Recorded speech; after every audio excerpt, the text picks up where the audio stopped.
And we are off. Good evening, everyone. Welcome.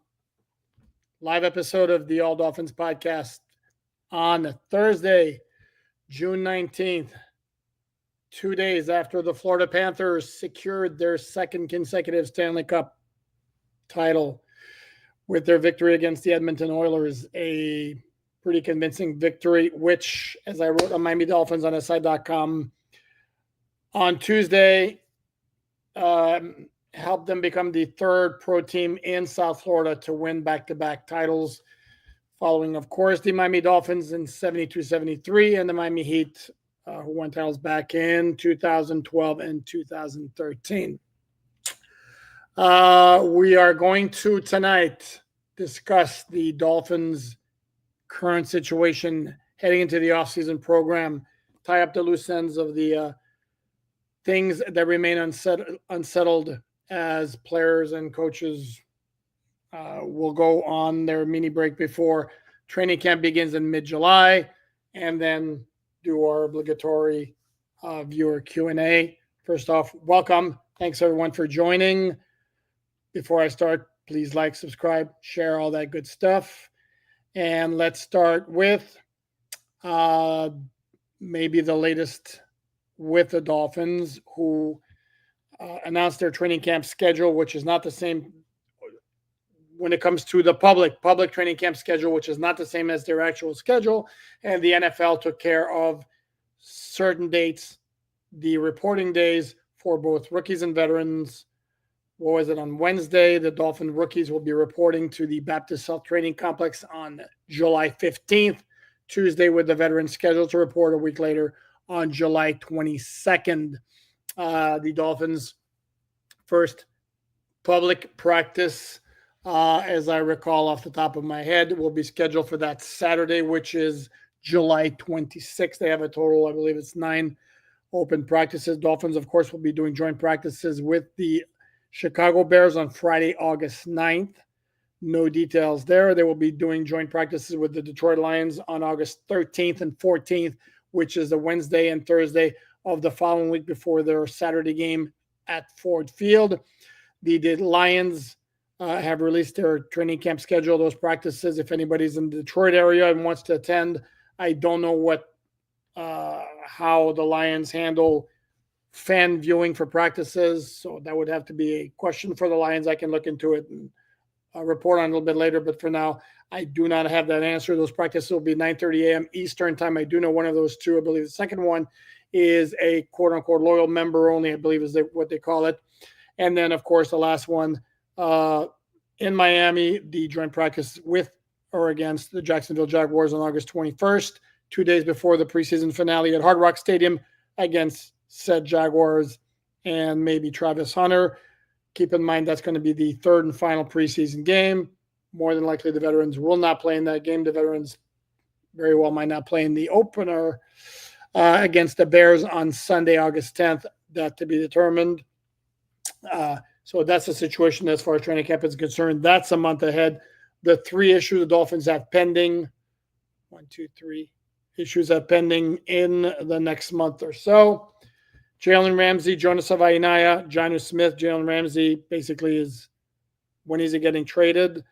Jair Alexander signed with the Baltimore Ravens on Tuesday, I think it was, but earlier this week. That eliminates them as a logical trading partner. The Ravens are a team that's on the cusp of Super Bowl contention, as they have been several years now. I have maintained, to me, they were the most talented, most dangerous team in the AFC entering the playoffs last year. They flubbed it at Buffalo, still had a chance to tie the game late. And, of course, there was the Mark Andrews drop on the game-tying 2-point conversion on a throw that admittedly wasn't necessarily great by Lamar Jackson. And then who knows what would have happened if Baltimore had gotten another shot at KC in the AFC Championship game. But anyway, the Ravens are a team that's clearly among the top contenders for the Super Bowl. They've signed Jair Alexander for really, really low money for a player of his caliber, even though he has had major injury issues. Numbers are out, but 4 years, 1 year, $4 million, could be up to $6 million with incentives. That's dirt cheap for a player of his caliber if he stays healthy.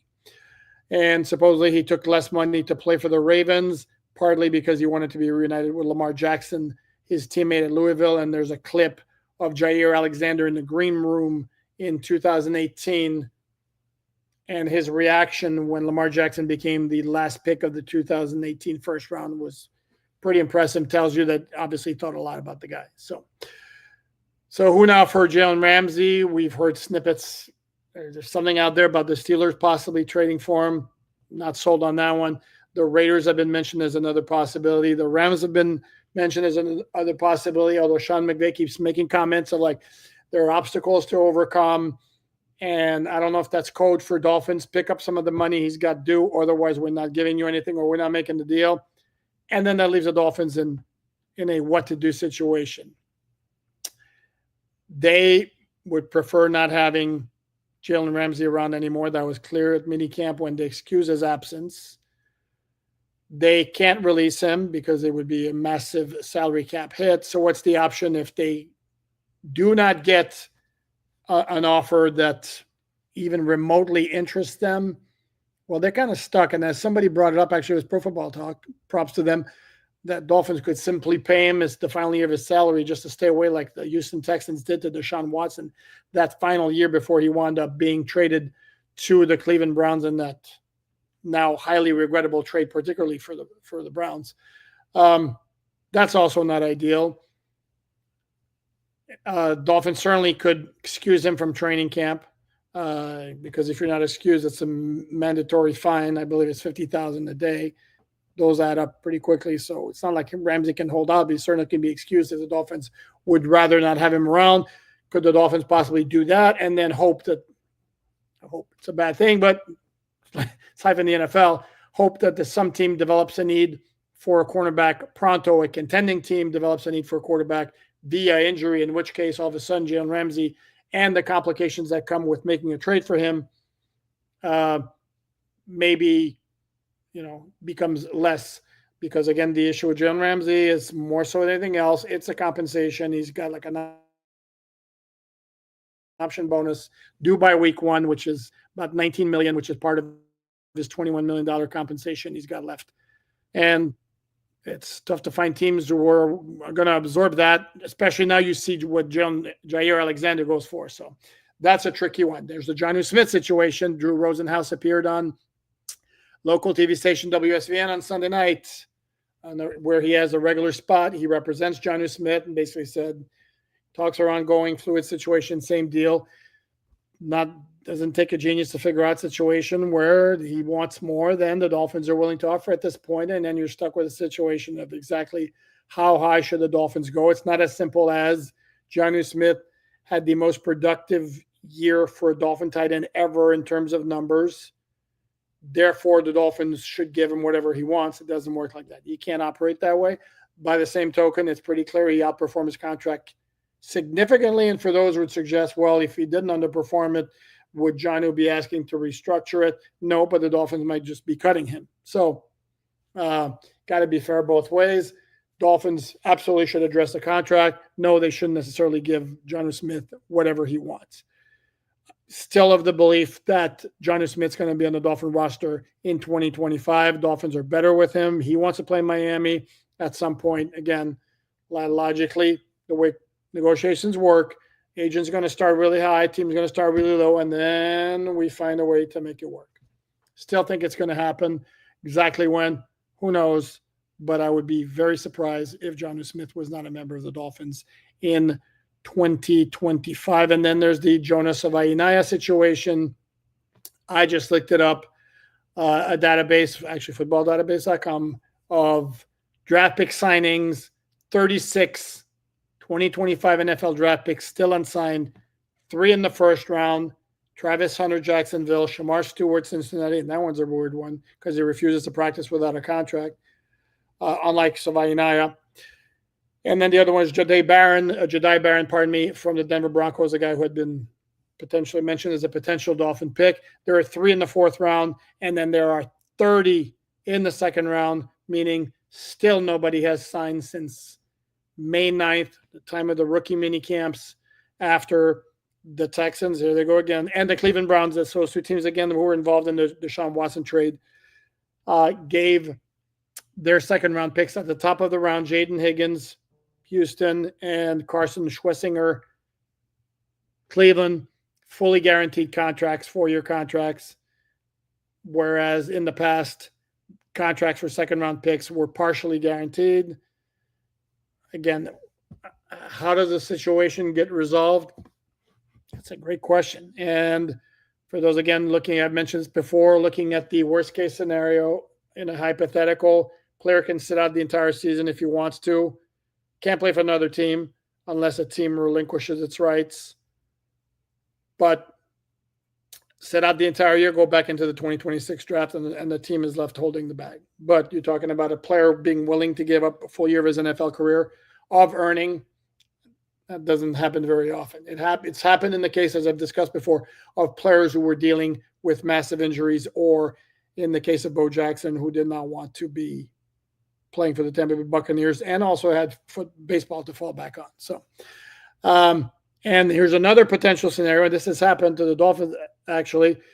What about the idea of a draft pick being traded to another team before he even plays a game for his team? It's happened for the Dolphins. For those who remember, can go way back. Randall Hill, first-round pick in 1991. 20th or something of that, or thereabouts, was traded at the end of training camp to the Arizona Cardinals. They were the Phoenix Cardinals then, for a first-round pick the following year in 1992. That's how the Dolphins wound up with 2 first-round picks that year, and the Cardinals pick wound up being the 7th overall, which is what allowed the Dolphins to select Troy Vincent, cornerback from Wisconsin, now an executive high up in the NFL front office. And then the 12th overall pick was Marco Coleman, an edge defender from Georgia Tech. So as with Jonnu Smith, I think it's way more than 50-50. Savaiinaea is going to be on the roster at the start of the 2025 season for the Dolphins. It's going to be one of those where it's possible at some point the dam's going to break and another GM team is going to decide, fine, I'm going to fully guarantee the whole thing. And maybe we see every single second-round pick being fully guaranteed from now on. As I mentioned earlier, Patrick Paul last year, I believe his full compensation was $9 million, had 6 of them fully guaranteed. Again, is it really that much of a stretch to extend that and make the full thing guaranteed? I don't think so, and the Dolphins really need Savaiinaea if they are to accomplish what they want to accomplish in 2025, and what that is, who knows. Okay, quickly, I wanted to do this before we get to the comment portion of the show. As we always like to do here, this is interactive. I'm doing this, again, to interact with you guys. Some of my regulars are here, as always, Karen, Marsalis. Welcome. There are others. Mark, I don't want to leave out anybody, but we have fun together. We hang out. We shoot the bull and all that good stuff. So quickly, position by position, I wanted to do this. Looking at the Dolphins, where they are now, where they were at the end of last year. And better, worse, same, and the prognosis. So we'll try to do that quickly because I do enjoy the questions and comments. But let's start with this. Quarterback. So the big changes last year was Tua. It was Tyler Huntley. It was Skylar Thompson. There was on the practice squad at one time. We had Tim Boyle. This year it's Tua, Zach Wilson, and Quinn Ewers and Brett Gabbard, the rookie free agent from Miami of Ohio. Tua's starting quarterback's the same, so no change there. Okay, what have the Dolphins done in terms of the backup position? Have they upgraded? Have they downgraded? Really difficult to tell right now because Zach Wilson, to me, just might be the biggest mystery on this roster right now because we just don't know what we're going to have in him if he's called into action. Zach Wilson, by all accounts, coming out of Denver, looked really good in training camp, in the preseason and all that. Looked like a different quarterback he was with the Jets when he was really hesitating. Bottom line, though, he didn't take a snap in the regular season. Number 2 quarterback was Jarrett Stidham, not Zach Wilson. And the Broncos re-signed Jarrett Stidham, not Zach Wilson. And we just don't know because, again, training camp, regular preseason, different than the regular season. So to say that just because the reports out of Denver were encouraging means he's a different quarterback and the Dolphins hit the jackpot with it, we don't know. Maybe, but we don't know. What we do know is Tyler Huntley is a serviceable backup who was not a good fit for this offense. An offense, because what he does best is run and make plays with his legs more than anything else. It's not really what this offense is about. Zach Wilson says he's been drilled into his mind. It's been drilled into his mind throughout the offseason. Get rid of the ball quickly, throw early. And we'll see where that leads us. Right now, I would say I don't think Tyler Huntley is a high-end backup quarterback. I don't know about Zach Wilson. We really don't know. Let's call it even for now. More than likely, probably a little bit better. At running back, Devon Chen is back. Jalen Wright is back. The changes have been basically out. Raheem Mostert and Jeff Wilson Jr. in. Alexander Madison and Ali Gordon 2. Fullback Alan Kingold is back. Raheem Mostert had a brilliant 2023, struggled in 2024, had a couple of key fumbles, and then also the yards per carry average was not good. It finished at 3.3. That's not good. He's a guy who's been around a bit. Lost a step. Maybe also got hurt in the opener against the Jaguars. That didn't help. Jeff Wilson Jr. was always a guy to me who should have been used more. Madison's a decent veteran who I think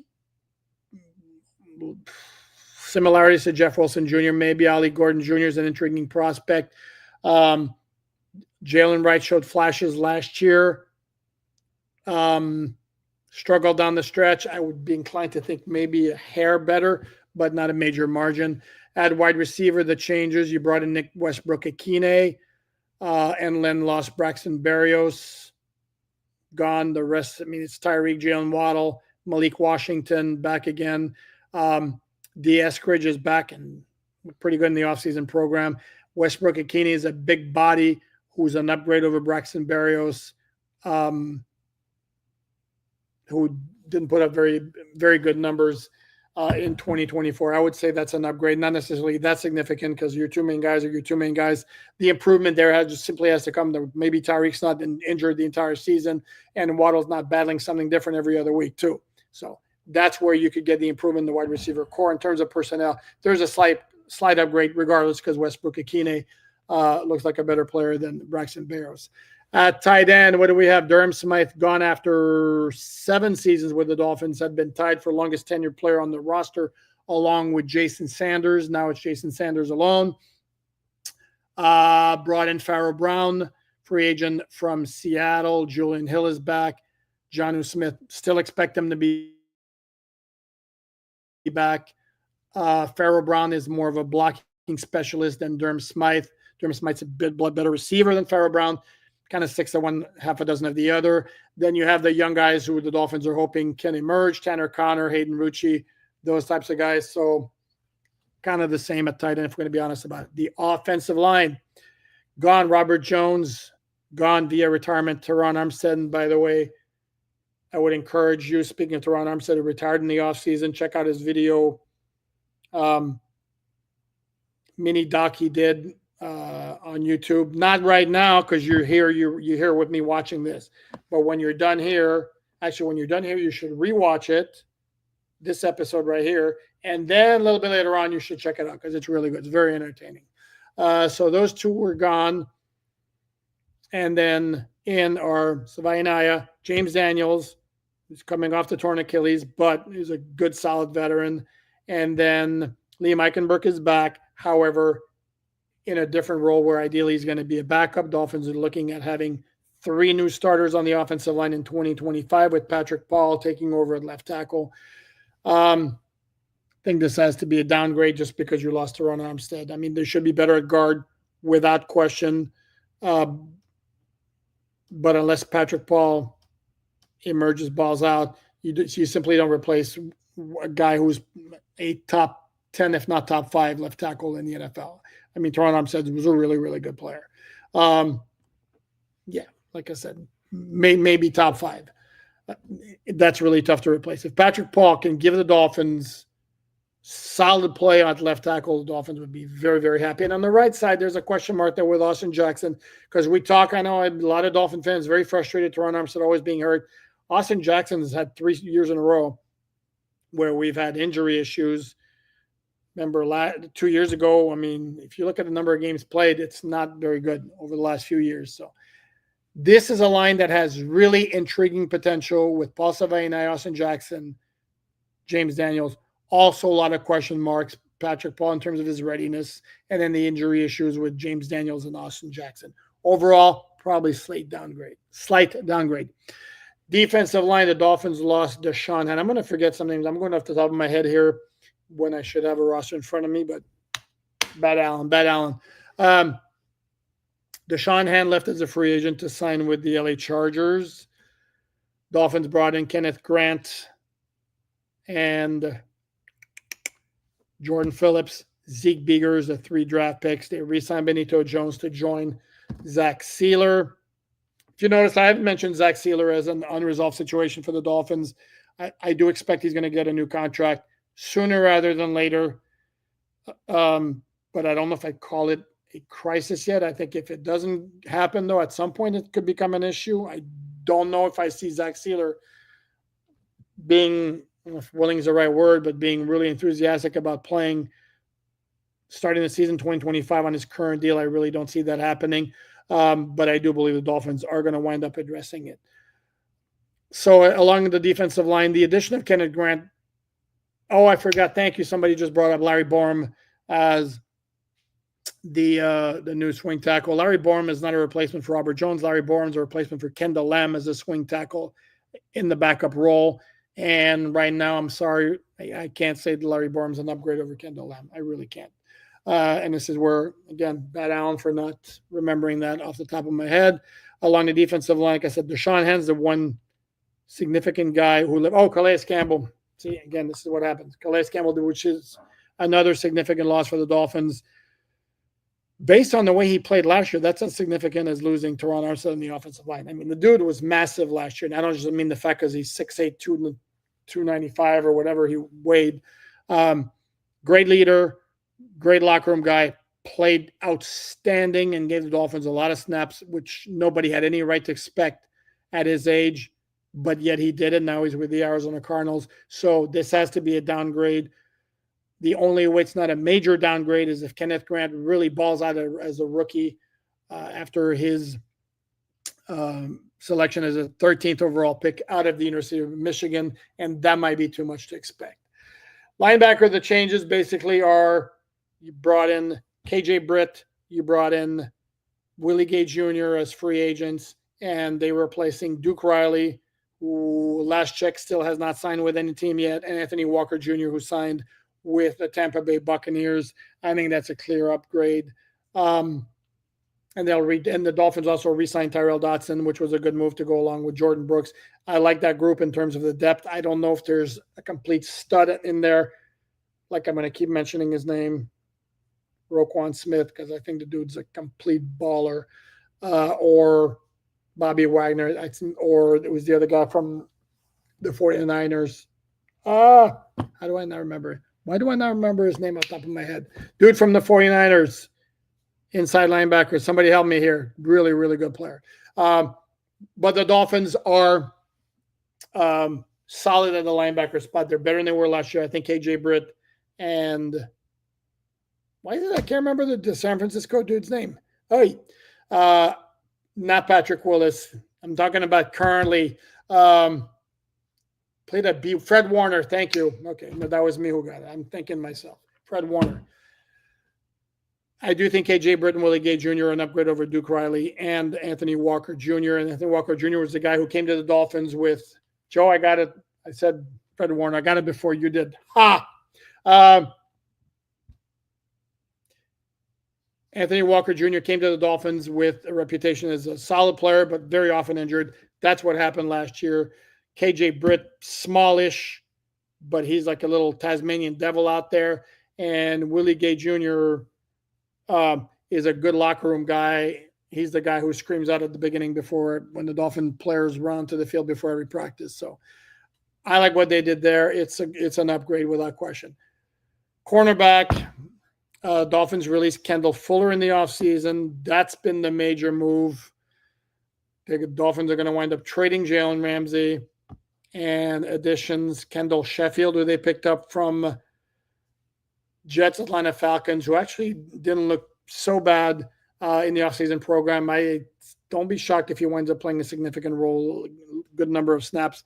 But outside of that, it's the same crew of young, unproven players, whether it be Storm Duck, Isaiah Johnson, Ethan Bonner. We do throw in Kader Ko, who was become a good, solid NFL cornerback. But obviously, you lose Kendall Fuller, who's a good, solid veteran. And if you lose Jalen Ramsey as expected, that can't be anything but a massive downgrade.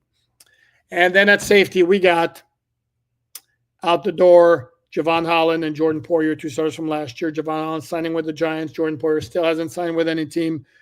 Said on NFL Network around the time of the draft, maybe. I believe it was the week of the draft. He spoke with NFL Network and said he still wanted to play.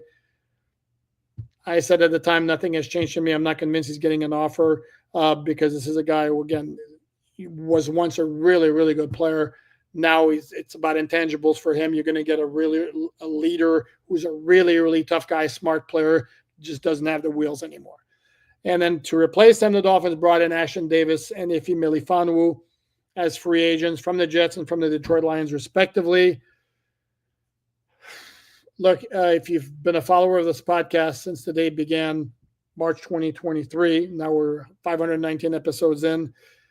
I think Javon Holland's a guy who is always been perceived and looks better than he actually plays. And there are a lot of national media analysts who think the world of Javon Holland, who you hear terms like an absolutely complete safety.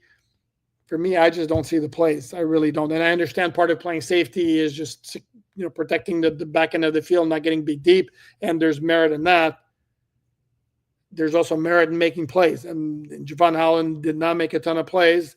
Obviously, he had the big forced fumble against Jacksonville last year, and Dolphins don't win that game if he doesn't do that, because I don't think they were coming back from 24-7 down. But there weren't a ton of those plays. Obviously, he had the Hail Mary, the Fail Mary against the Jets on Black Friday in 2023, which was a key play in that game. But again, not a ton of those plays, and certainly not enough to justify the Dolphins giving him what he wound up getting from the Giants at $15 million a year. And then Jordan Poyer, we talked about. So I'm not so sure the Dolphins didn't upgrade with Melifonwu and Ashtyn Davis, though they are improving Ashtyn Davis because simply he hasn't played a ton of snaps on defense in his career from his time with the Jets. Melifonwu because he has been hurt.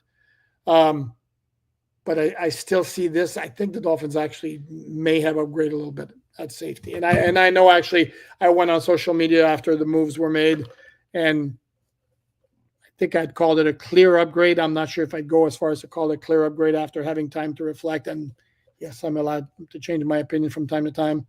I still think it's a little bit of an upgrade because I'm curious about those two guys, and I know the Dolphins would have if they had Poyer and Holland back. I think the Dolphins are better off with what they have. So, and in the kicking game, same kicker, Jason Sanders, a punter we don't know yet. Although I get the feeling Ryan Stonehouse maybe he's going to wind up beating out Jake Bailey. How much of a factor is holding? And Jason Sanders had a great year last year with Bailey as his holder. Will that be a factor?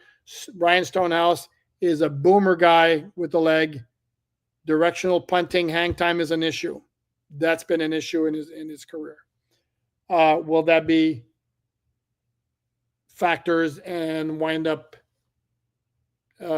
making the Dolphins choose to stay with Bailey? Don't know. At long snapper, Dolphins went with Joe Cardona, who's done it for a very, very long time, replacing, I'd say, Blake Ferguson. Blake Ferguson didn't play after 5 games last year. The Dolphins went with a parade of long snappers, none of whom ever made it to the 53-man roster. Dolphins just kept rotating practice squad guys that they kept elevating for the maximum 3 times before they switched. So, don't know if I'd call it an upgrade or not. So that concludes my little trip around the roster. I'm sure there'll be comments related to that here as I dive into it. We're about 30 minutes in. Plan is to go an hour, maybe less, maybe more, depending on how we're doing in the comments and the convo with, again, my peeps joining me this evening. Thanks again for that, as always. That deserves a heart. Well, here we go right here. Oh, we're not doing the hearts. The heart's not working. Oh, well, okay. Uncle Ron, thank you very much for the contribution, Uncle Ron. Armstead, Calais, and Ramsey gone. Tua will now never sneak, let alone take off the run. The worst cornerbacks in the NFL. This is a disgrace. Why did Ross not sack Greer for this rotten mess? Ron, I could be wrong, but you strike me as somebody who's not very happy. Armstead, nothing could be done. That's got nothing to do with Greer. His knees are shot, and he mentioned it again in the documentary. He said it before another interview. He said it when he talked to the media at his retirement party. He couldn't play anymore. He just flat out. He's been toughing it out for a few years now. Could not do it anymore. That's got nothing to do with Greer. Calais Campbell. The question there, don't know exactly what the Dolphins' financial offer was.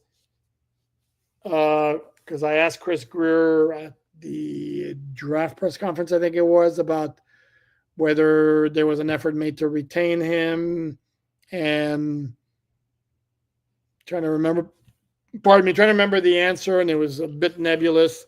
The curiosity here is what the Dolphins offer, how competitive was it with the offer Arizona gave him, and did Calais choose to leave for reasons beyond simply financial considerations? And Ramsey, it's got nothing to do with Chris Greer. By all accounts, it has to do with Mike McDaniel. I will tell you this: if the Dolphins do not make any moves at cornerback, they go into the season with what they have, and it doesn't work out well, then yeah, there should be accountability there. As I mentioned before, Chris Greer has an awful lot of equity with Stephen Ross, who is very loyal to him, has been very loyal to him. So was not surprised that he was brought back. I said that at the end of last year, that the expectation was that both of them would be back. So nothing that happened there surprised me.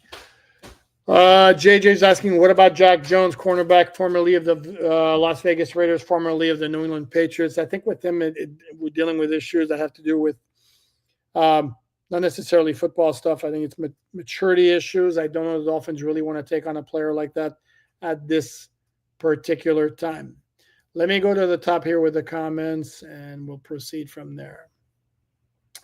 I have a fins up from Pomona, California. Hey there, Armando. Gang, let's follow. It's just going to keep shooting me back to the bottom here. I don't like when it does that. Oh, that's what. Okay. Follow what everyone is Jeff is saying here. Hey, everyone. Welcome. Please be sure to hit the thumbs up. Absolutely. And if you hit 2 thumbs up here, it does.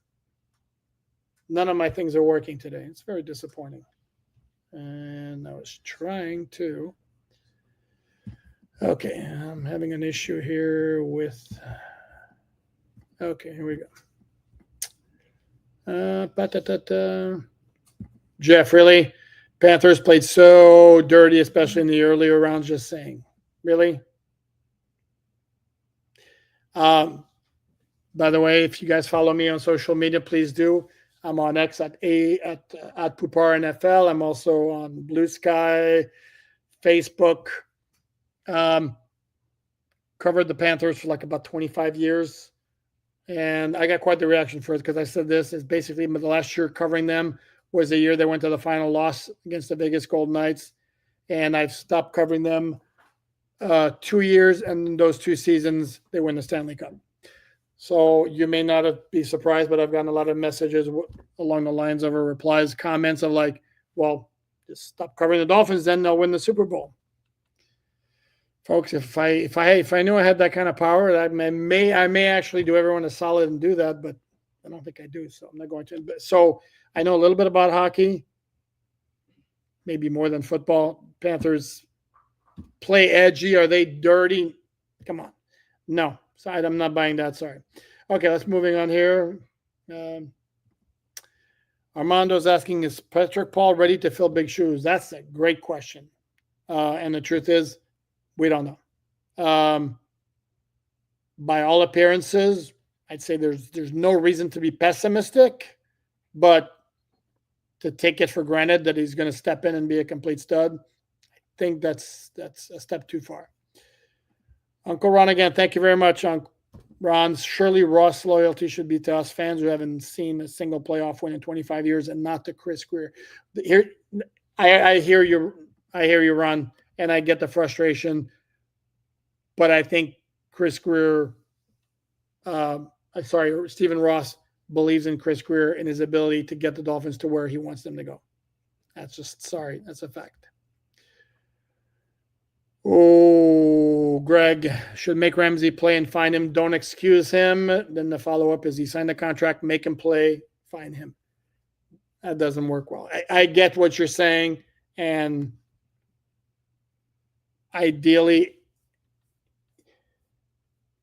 Jalen Ramsey being forced to play and honor his contract would become a toxic situation that probably would stain the entire team, drag down the entire team. You absolutely don't want that. And Mike McDaniel's talking about quote unquote culture change, whatever you want to call it. And a big part of that is everybody pulling in the same direction, one team, one goal. And if you have a guy whose goal is to get the hell out of there and they're forcing him to stay there, it's just, and I understand, trust me, the initial reaction is to be like, yeah, you sign your contract, especially a contract extension the Dolphins didn't need to give him, because if they hadn't given it to him, they'd have cut him already because he had no more guaranteed salary. But this was the summer of everybody gets a new contract. Dolphins did it to Ramsey as well, and now they're paying the consequences. But it's not an ideal situation. And I get what you're saying, Greg, but I don't believe that would be a wise move at all. Ohio John, thank you, John, for the contribution. Much appreciated. Do you know if Cam Smith's maturity issues were a red flag for other teams before the draft? Also, will Omar learn to say Sabayanaya before week 1?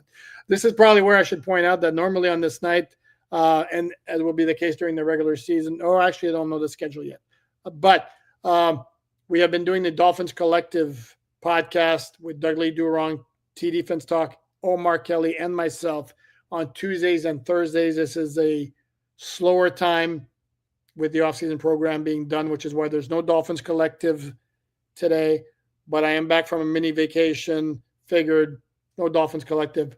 Why not do an all Dolphins podcast with my friends here? So that's the impetus behind the live podcast that I'm doing right now.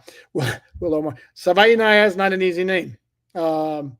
It's really not. And once you get onto it, just like Hawaii and then Naya, then it becomes simpler. And this is what Jonah himself told us at rookie mini camp. That's when I made the joke. Okay, that's how you pronounce your last name. About your first name? Cam Smith's maturity issues were a red flag for other teams before the draft. I don't know that off the top of my head, to be very honest with you. I would have to do some research on that, a little bit of digging. I know not everybody was sold on him. That I remember, and I don't know if that was the issue. It may have been, and right now, I really hope the dude breaks through in his third NFL season, because getting to be that time, but I just don't know. I just do not know. Okay, let's see. Here we go. What do we got here? Karen, you're applying to Greg. Karen saying, I think Ramsey would, quote unquote, develop an injury if they forced him to play, although he is proud and would probably hate not playing. Could be interesting to call his bluff. Well, you remember last year when he had a hamstring injury that had his availability for the season opener against Jacksonville in question for a bit. Then he signed his extension, and then just like that, he was fine to play. Again, this is addition by subtraction, is what the Dolphins are doing by trading Jalen Ramsey. And if you keep him around, does not work.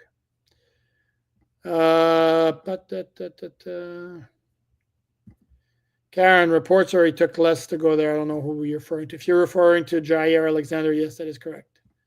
If you're referring to Calais Campbell and signing with Arizona, I have not seen that.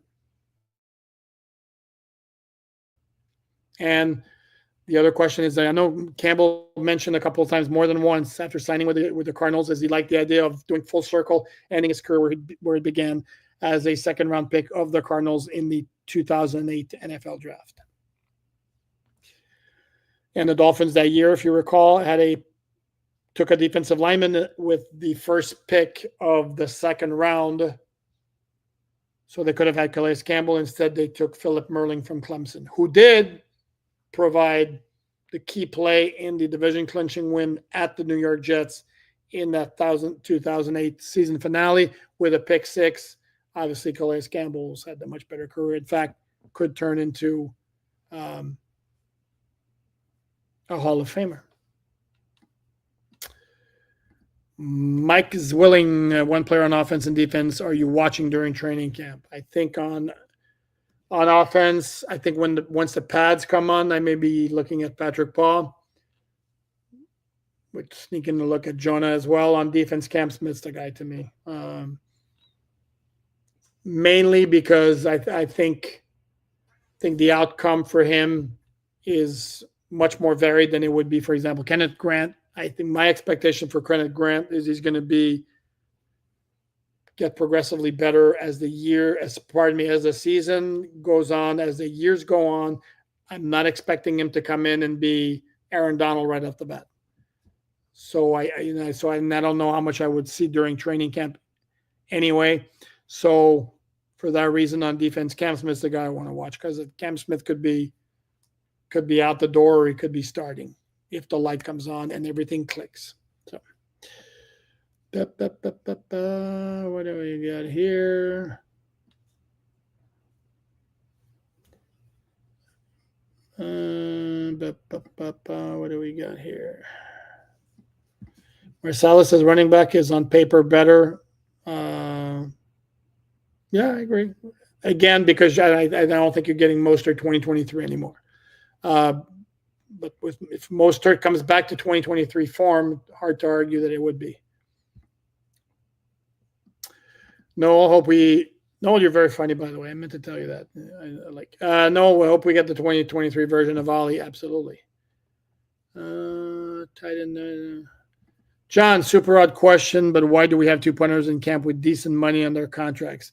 The money doesn't matter as long as it depends on what the guarantee is. I don't think either one of them has very much in terms of guarantee. In fact, I think it's, I don't want to say puny, but very, very limited. In fact, I'm going to look it up real quick, and we will look at this. Ryan Stonehouse. 1.25 mil, which is basically the veteran minimum. None of it's guaranteed. No, pardon me. He had a $75,000 signing bonus, so that's not a lot. Jake Bailey's a tad under $2 million, no guaranteed salary. So just having two legs in camp. There's no financial heavy lifting there at all. Okay, Karen is vouching for my recommendation of the Armstead video. KC Mad Pup, this is Tyndall's second season in the same defense. Does he finally make a move this season? Wouldn't necessarily hold my breath. And again, this notion of playing the same offense for the first time, playing the same defense for the first time. Every player goes through having to switch offenses and defenses. That's overblown. I've said that before. That's me talking. I'm sure some folks would disagree. Many folks would disagree. I think it's overblown. Does he make a move this season? I wouldn't hold my breath. Let's put it that way. No, thank you, partner, for the contribution. The dead zone until training camp usually spawns some crazy rumors and speculation, so we got that to look forward to. Well, the crazy rumors and speculations began with the Dolphins before that, because you have Jalen Ramsey being traded to all sorts of teams, whether it be Pittsburgh, the Rams, the Raiders. Arizona was mentioned at one point. I haven't heard of other teams. Tyreek Hill been mentioned as a trade possibility. Don't see it happening. By the way, in case we haven't touched on this and you're not aware, this race with Noah Lyles has been canceled. Canceled apparently by Lyles for quote-unquote personal reasons and other stuff. I, for one, am completely shocked that it's not going to go through. Anyway, so yeah, no, there could be more crazy rumors out there as well.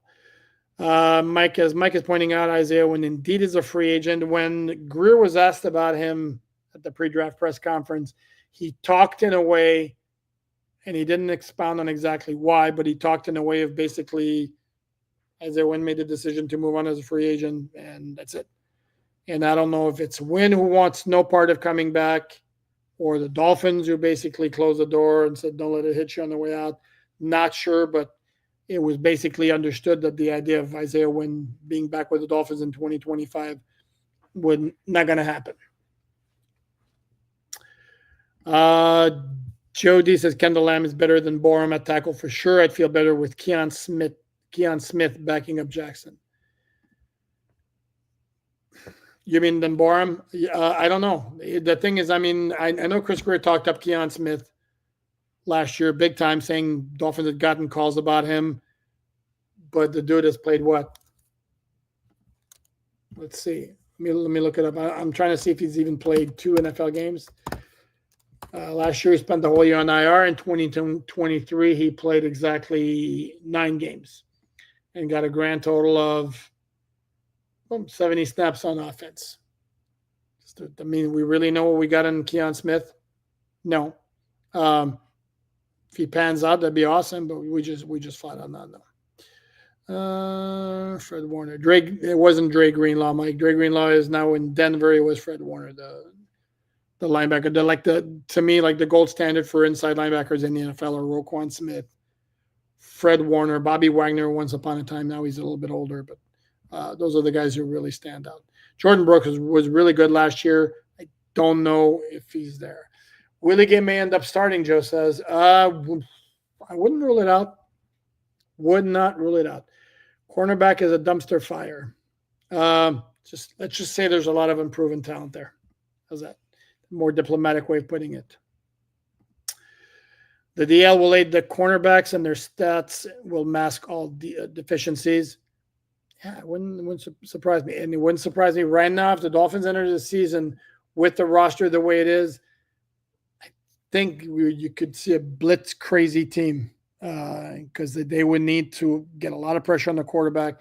If they get the kind of pressure on the quarterback they got last year, they're going to get destroyed with the current current secondary they have.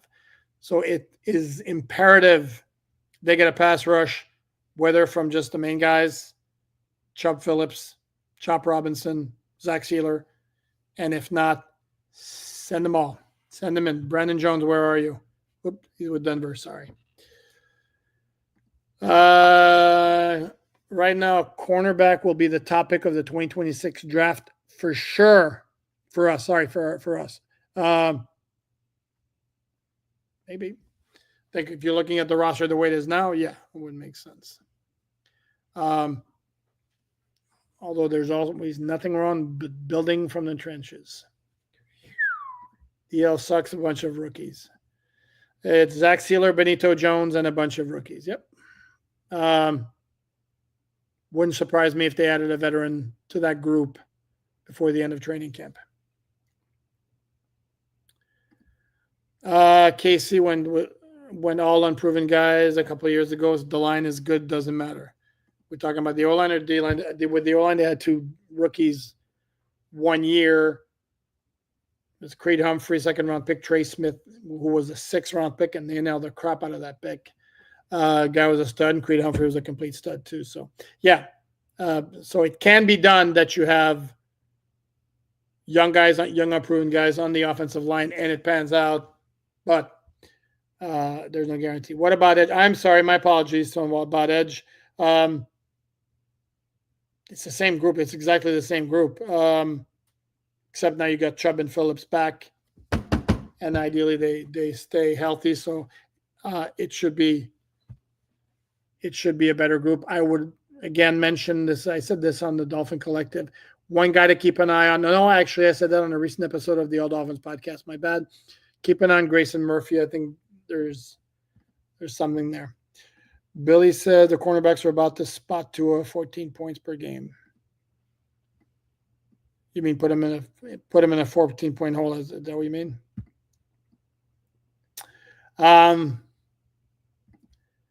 Mercenaire. So it's rare that teams and player reach the point of irreconcilable differences. Any research on Ramsey what the Dolphins do if trade fails to materialize? You have a combination of high-end player, makes a lot of money, not cuttable, and irreconcilable differences. Yes, it absolutely is rare. And in other circumstances, if it wasn't for his contract, as I said, if it hadn't been extended, he'd have been cut already. If the Dolphins couldn't have worked out a trade. What do the Dolphins do if a trade fails to materialize? Well, it basically means the Dolphins, I cannot believe for the life of me that no team is offering anything. So it's a question of if Dolphins refuse to trade him just for pennies on the dollar, and whether that be either the draft pick compensation is solo, let's say it's a 7th-round pick, unless if a team tells the Dolphins 7th-round pick, unless you pick up a good chunk of that option he's got coming, and the Dolphins don't want to do it. Again, they do have the option to force him to play, but again, Ramsey could just come up with a hamstring injury or a back injury and all that. And it just flat out doesn't work. And there have been instances, Xavier Howard in 2021, I want to say, had the same deal. He had a mysterious ankle injury, got a new contract. Now, boom, like that, he's fine. Of course, that's training camp, so he doesn't get fined for training camp. And then you get to the regular season. It just flat out doesn't work. And I don't know that I can't recall a situation where there's been a player who's been publicly that unhappy, forced to play with that team. And again, obviously it's always with high-end players with high contracts. Otherwise, the players just cut. Joe Ranimo, can you speak on the differences between good running stats and a running game that demands respect in terms of offensive balance?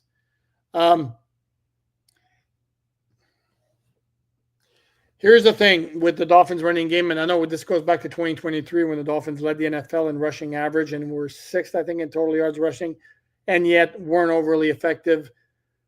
They were good. The problem with that running game with the Dolphins is they could not convert short yardage situations. They could not produce, generally speaking, when the opponent was expecting them to run. And that's what differentiates a running game with good stats as opposed to with a running game that strikes some fear and makes opponents respect it.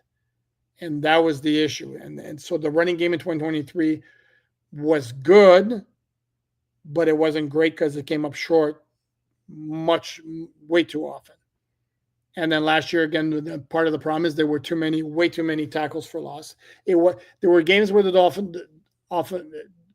Dolphins running game wasn't atrocious, but in the overall picture, too many tackles for loss where you put the offense behind the chains, and this becomes problematic, and then it allows the defense to play back as if it's 2nd and 14, whatever.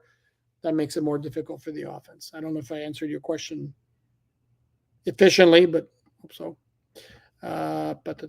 Joe, again, thank you very much, Joe. With my question of run game and offensive balance, understanding 2-3 quarterbacks can create their own balance, what are the rest of the quarterbacks supposed to do?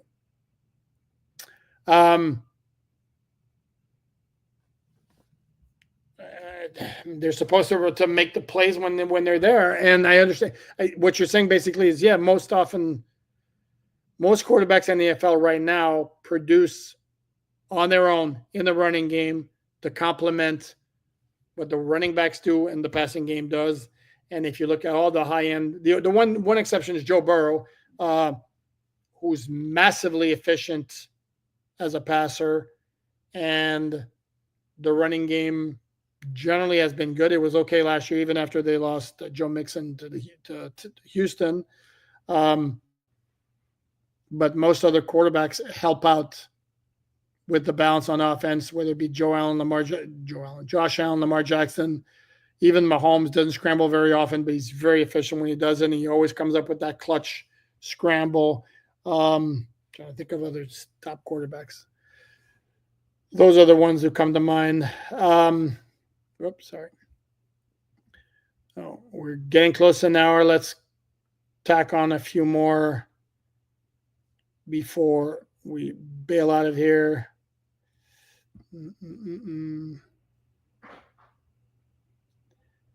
Oh, I see Blake Ferguson questions. Do not know what happened with him last year. Don't want to speculate. The only thing that we know, because he speaks for Diabetes Foundation, we do know he's diabetic. I do not know whether it was related to that. But he didn't play last year, even though he returned to practice. Hasn't signed with another team this year after the Dolphins released him. That was February 14th. So don't know what the deal is. Karen. Oh, Karen. Thank you so much. Very much appreciated. Karen says just a thanks. Very kind of you. And then Cliff, performance doesn't matter to Ross. Yes, it does. I'm going to do these rapid fire here. Yes, performance does matter to Ross. Sorry, I hate to break it to you. Fun side quiz. Did you watch the new season of All American? It would be fun for you to interview Spencer Paysinger. I have watched the new episode. The new season of All American. I hate the football scenes though. God bless it. I find myself like engaged in the characters and all that. For those who haven't seen it, it's very, very loosely based on the life of former Dolphin linebacker Spencer Paysinger. But the football sequences, yeesh. And I understand those are difficult to do if you're trying to like pull out the drama of it, but woo, yeesh. Yeah, not good. But overall, I do find the show entertaining.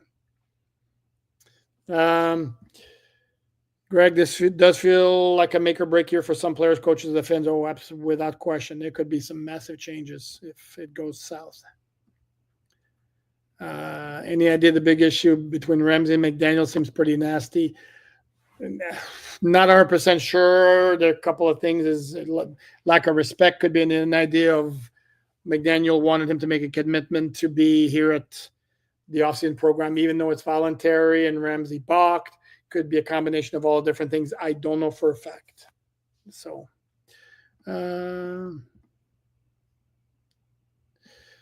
yeah, I heard if you quit your job, the Dolphins would be a good LOL. Again, if I had that, if I had that power, I'd set up a whatchamacallit. I'd set up a GoFundMe and set a target amount and say, you guys raise this, I quit, and Dolphins win the Super Bowl. But I don't have that kind of power. Jeff, Alain, I'm a Sharks fan. Definitely not a Marchand brand of hockey fan. There was just a lot of ref complaints. Outside observers unbiased. Brad Marchand's the type of guy who, if you're honest with yourself, you'd love to have on your team. You hate him when he plays for another team, but he is an absolute baller, especially in the playoffs. Same as Sam Bennett's a guy every opponent hates, and then they're clamoring to have him on their team. The Toronto Maple Leafs fans were bitching about him the entire series. They would love to have him. After the Dolphins wins the Super Bowl, just come back. Let me think about that one. Okay.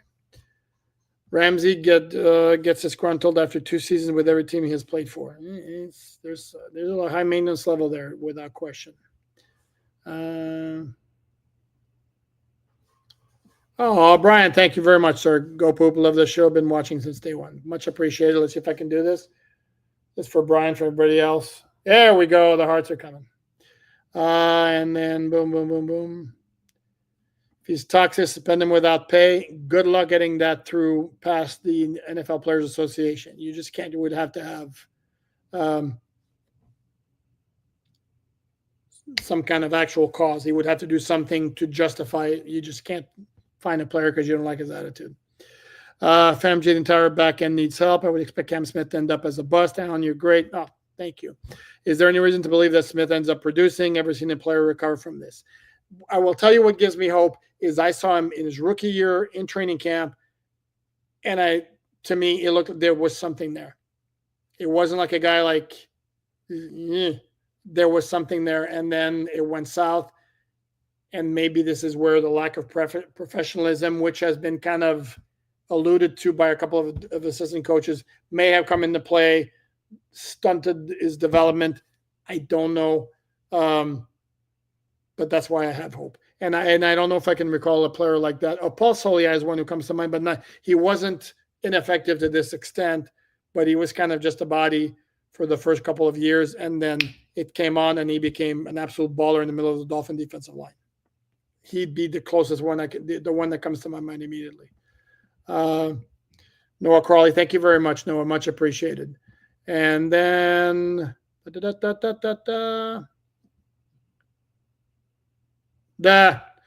Justin, I went to school with the Savainaya family in New Jersey. You're getting better every week at saying it.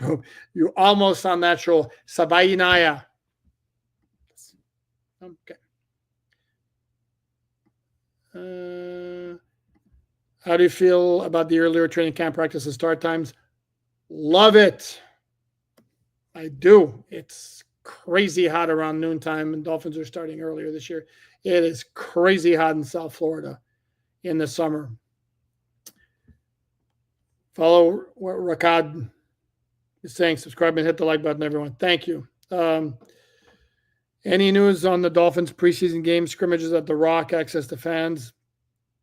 Haven't heard anything about a practice at Hard Rock Stadium. Access for fans. The practices, they're, like I said, about 10 practices open to fans. They are free. You have to register for them, though, on MiamiDolphins.com. You'll find that info. Any news on the Dolphin preseason games? I don't know if I understand the question. They're already set. It's Sunday, August 10th, 1 p.m. Eastern time at Chicago. Saturday, August 16th, 1 p.m. at Detroit. Saturday, August 23rd, 7 p.m. at home against Jacksonville. So, and we're going to wrap it up.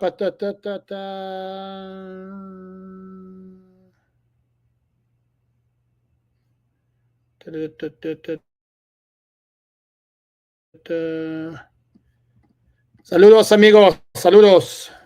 Gabriel. Okay. Already got that. And then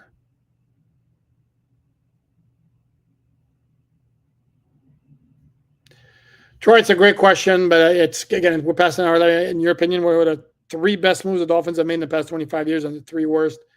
You know what? Next time I do a live episode, please ask that question. I love that question, but right now, again, is there any truth to the Dillon Gabriel rumor? This is something that somebody threw out there. I can't remember who it was. He was basically saying, watch the Dolphins make a trade for Dillon Gabriel. Why would the Browns have picked him in the 4th round before they took Shedeur Sanders to trade him to the Dolphins, who took Quinn Ewers in the 7th round? It makes 0 sense.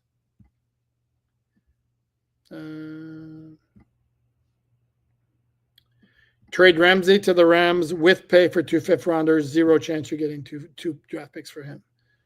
And you would have to pay practically all of it, and the Dolphins, I don't think, are going to want to do that. Okay, I mean, look at the bottom here. I'm going to stream in.